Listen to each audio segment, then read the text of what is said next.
যে পাকিস্তানি নিয়ে কথা বললে বাংলাদেশে ওই মানুষ নাই করে ফেলাইতেছে, ইন্ডিয়ার নিয়ে কথা বললে ওই মানুষ নাই করে ফেলাইতেছে। অপরাধী যত শক্তিশালী হোক না কিল্লিগা, আপনার আইনের কাছে অপরাধী নিরুপায়। আপনার হুমকি ধামকি দিয়ে কোনো লাভ নাই। জুলাই যোদ্ধা যারা আছে তাদেরকে দাবায় রাখতে পারবেন এই বাংলাদেশে। আপনার এই 18 কোটি মানুষের ভিতরে কোনো স্বাধীনতা নাই।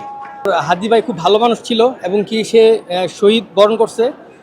আমি চাই যে আমার বাচ্চা বড় হয়ে যেন সে জানতে পারে যে একজন শহীদ জানাজায় সে অংশগ্রহণ করছিল।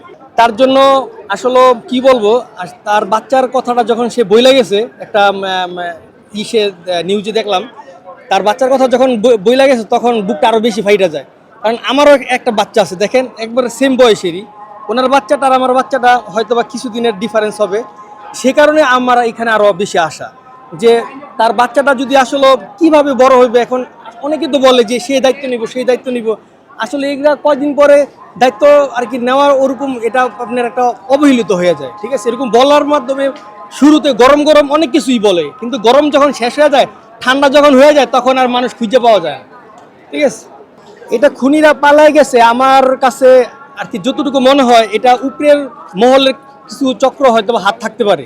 নাইলে আপনি দেখেন যে বাংলাদেশ বলেন, আমি বাইরে ছিলাম প্রায় 12 বছর। অপরাধী যত শক্তিশালী হোক না কিল্লিগা, আপনার আইনের কাছে অপরাধী নিরুপায়। আর সেই অপরাধী যদি আইনের আশ্রয় নিয়ে যদি কোনো কাজ করে, সেটা তো সে সাকসেস হবেই। তো তারা সেটাই সাকসেস হয়েছে। আর যদি আইনের কথা যদি বলেন, আইন ইচ্ছা করলে তাকে 2 ঘন্টার ভিতরে ধরে ফেলানো সম্ভব ছিল, কিন্তু তারা করে নাই। এখন আইনের অবস্থা যা হয়েছে, আইনের কথা আসলে আমি বলতে চাই না, কারণ মানুষ, বাংলাদেশের সাধারণ মানুষ দেখতেছে যে আইনগত ব্যবস্থা খুবই বাজে অবস্থা। আপনার হুমকি ধামকি দিয়ে কোনো লাভ নাই। জুলাই যোদ্ধা যারা আছে তাদেরকে দাবায় রাখতে পারবেন এই বাংলাদেশে। আপনি একটা জিনিস দেখেন যে পাকিস্তানি নিয়ে কথা বললে বাংলাদেশে ওই মানুষ নাই করে ফেলাইতেছে, ইন্ডিয়ার নিয়ে কথা বললে ওই মানুষ নাই করে ফেলাইতেছে। এখন ইন্ডিয়ার ভিতরে বাংলাদেশে নিয়ে কথা বললে ওই মানুষ কিছু হইতেছে? কোনো কিছু হইতেছে না। তবে বাংলাদেশে ইন্ডিয়া পাকিস্তান নিয়ে কথা বললে আপনার বাংলাদেশের মানুষের কিল্লিগা গুম হয়ে যাবে, কিল্লিগা মৃত্যু হয়ে যাবো গা। তো এখন এই 18 কোটি মানুষের ভিতরে আপনি একটা জিনিস দেখেন যে আপনার এই 18 কোটি মানুষের ভিতরে কোনো স্বাধীনতা নাই।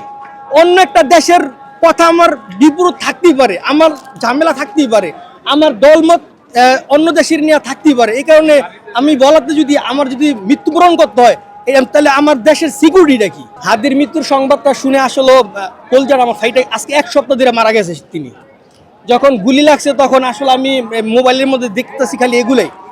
তারপরে তাকে যখন মেডিকেলে ভর্তি করাইলো, তো আশা ছিল যে সে মনে বাচ্চা দেব। এই বাংলাদেশে 18 কোটি মানুষ তার জন্য দোয়া করছে। এই দোয়ার বিষয়টা যদি আমি বলি, আপনার এটা গেলাম আমার কথা না, শেখ হাসিনা নিজেই গেলাম বলছে আমার বাপের মৃত্যুর সময় একটা লোকও ছিল না। আজকে দেখেন যে এক হাদির মৃত্যুতে লক্ষ লক্ষ জনতা এখানে হাজির, লক্ষ লক্ষ মানুষ হাজির। তা এখন জনপ্রিয়তাটা কার? এই হাদিরে 6 মাস আগেও কেউ চিনে না, এমনকি আমি নিজেও চিনি না, আমি তার ভক্তও না। কিন্তু এখন তার কিছু কথার জন্য তার রাজনীতির যে আইন কানুন, যে রাজনীতির যে আপনার সিস্টেমটা, এগুলো বাংলাদেশের মানুষকে সচেতন করে তুলছে। আর সে একজন ভালো মানুষ, সে কারণে তার জানাজায় এত মানুষ হয়েছে। আপনি দেখবেন যে জানাজায় এত মানুষ আমার জীবনে আমি দেখি নাই, এই ফার্স্ট।